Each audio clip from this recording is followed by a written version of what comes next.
It's a story that says a lot about who we are and how we relate to each other, and to a landscape that many of us simply love.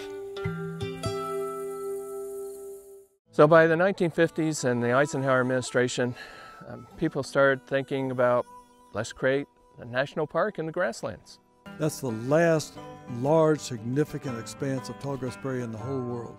And we are here with what's left. How special is that? Various attempts to create a prairie park in the Flint Hills continued to be discussed and debated through the latter part of the 1970s. Finally, in the late spring of 1988, we were able to acquire agreement to purchase the 10,890 acre Z-Bar Ranch. The Z-Bar Ranch was managed by a trust, and the trust had entered into an agreement for a right of purchase to Audubon Society. The communities of Strong City and Cottonwood Falls and the business leaders there were very supportive, but there were some folks in rural areas who had been very much opposed all along to any concept of a Prairie National Park, and they continued to be very opposed. Yes, it was hard fought, and it split families. And like the grocer said he was in favor of it, and so no one came to the grocery store, and that closed. I only watched it from the sidelines at first. I really didn't feel the intensity until I got involved. On the very last day of Congress in 1996, she was able to have it included in an omnibus bill for national parks, and the Tallgrass Prairie National Preserve was authorized. It's amazing that the preserve's here really when you go through the history and consider all the effort that was made through decades, and then at the end how it just came together at the last minute. At the time, probably there was not as much concern among the ranching public about public perception and public need for understanding the value of the tallgrass prairie.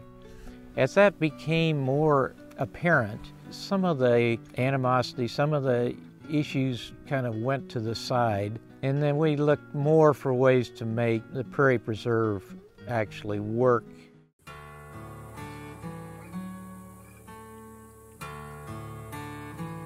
The Nature Conservancy was not involved actively in the discussions when Senator Kassebaum was seeking legislation to authorize the Park Service to become involved in this endeavor out here.